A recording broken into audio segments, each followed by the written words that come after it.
So the beta for the Killing Floor 2 Spring Update launched a couple days ago on PC. Along with this, Tripwire released the changelog for the upcoming Killing Floor 2 Spring Update. Hey guys, it's Chris with B&B Gaming. Welcome back, and I hope you're doing awesome today. Thanks a lot for all the support you guys have been giving the channel, your likes, your shares, and welcome to all the new subscribers. Before I get started guys, let me give you a tip that if you want to get the Vault Cosmetics from the Spring Update, what you can do is actually save your Vault crates until the Spring Update comes out. Now this includes the beta because the new cosmetics are not actually in the game yet. Now I'm going to go over some of the highlights of the patch notes. Now to start with, we are getting the two new maps, Dissector and Power Core. One thing I noticed is that on the new map Power Core, there are traps on there that you can activate.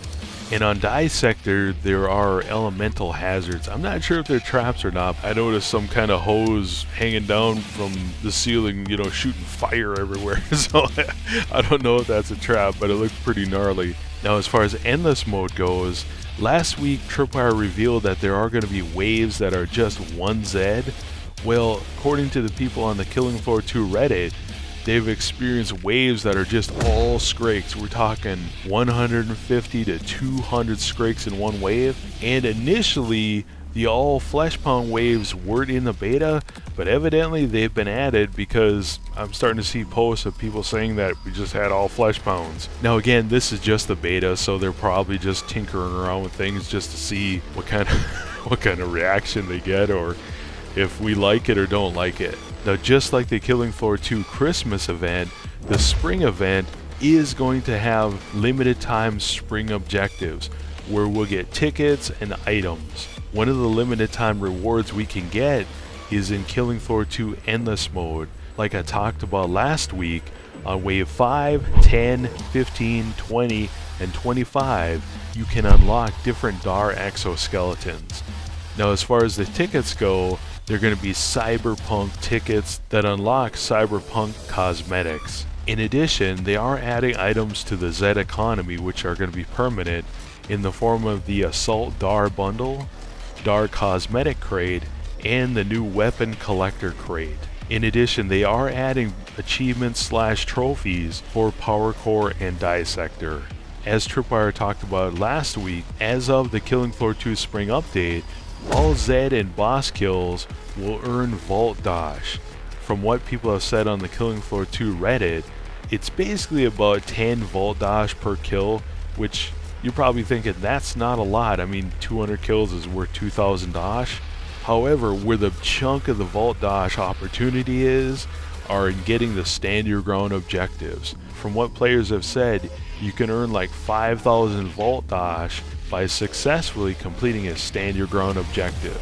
Now speaking of Stand Your Ground, they've revealed in the patch notes that basically we have a 35% chance of getting a Stand Your Ground objective. Now this excludes the first wave and the boss wave, and again, server admins on PC can turn this off. Now as far as the Elite Alpha Clot, which has been reworked and renamed the Rioter, the visual effect of his rally has been changed. So what his rally is when he gets around Zeds and all of a sudden he gets the blue veins that come shooting out of his chest and face, and he causes the other Zeds around him to speed up and become more aggressive. Well, they've actually changed this now, so instead of that effect, the Rioter's eyes glow, and the ones he's buffing, also their eyes will glow. And I found this image on the Killing Floor 2 Reddit, and shout out to Diamond Eclipse for posting this. Now in terms of general changes in the Killing Floor 2 update, they've added daily challenges for DAR, MAC-10, Husk Cannon, and the new AF 2011 A1s. In addition, they've removed the Versus Survival daily objectives until they basically go back and rework the mode. They've also added new boss music for the Abomination and King Fleshpound, and also added 2 new music tracks for the Spring Update. Now as far as buffs and nerfs, they didn't nerf anything, but they gave 2 significant buffs to 2 weapons. The first weapon is the 500 Magnum revolvers, received a 6.6% buff. So the base damage went from 150 up to 160, and players have said that you can kill the flesh pounds with 1 less headshot. Now the second buff is to the 1858 revolvers, which are the starting pistols for the gunslinger. They received a 100% damage increase, and from what players have said, they're pretty awesome. Along with this, Tripwire has made a bunch of bug fixes. There are a couple that are really notable here. The first one is that they fixed the bug on the medic perk skill acidic rounds, where it did not deal appropriate amount of damage. And if you guys have watched my Killing Floor 2 medic tips and tricks video, that's one thing I recommended. Do not use acidic rounds because they don't do anything. Now I haven't had a chance to test this, so I don't know if it works now, but hopefully it does. Now the second thing is they fixed the bug on the hemoglobin, where the medic perk skill acidic rounds reduce the amount of bleed damage over time. So evidently that skill and the bleed damage on the hemoglobin were canceling each other out, so maybe acidic rounds with the hemoglobin will be pretty good now. We'll have to wait and see. Another really notable bug fix is that the gunslinger perk skills Rack 'em Up and Bone Breaker, according to Tripwire, did not apply in online sessions. Now the gunslinger for me is one of those perks that I really want to be good at, but I'm not very good at, and maybe this is why, I don't know. Sometimes he seems really powerful, sometimes he doesn't, and this could be part of the reason.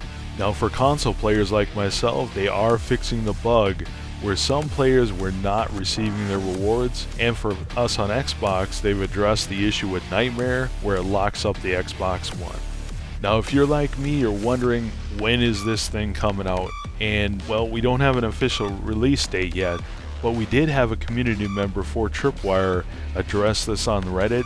He basically said that PS4 and Xbox still need to pass Sony and Microsoft's patch submission process before they can be released, and that they'll be wrapping up these two builds using feedback from the PC beta to polish them in the coming weeks. So what do you guys think of all the changes coming to Killing Floor 2 in the spring update? Let me know in the comments below. For me, I feel like I'm waiting to open presents. It's like Christmas Eve day. We open it on Christmas Eve night, and it's like, when is this thing gonna come out already? Man! But they did announce before this process even started that they're going to have 2 waves of betas, and we're on the first wave. So hopefully it'll come out in the next couple weeks. If you are looking to stay up to date on the latest Killing Floor 2 news, make sure you hit that subscribe button so you don't miss anything. Until next time guys, this is Chris. Have an awesome one.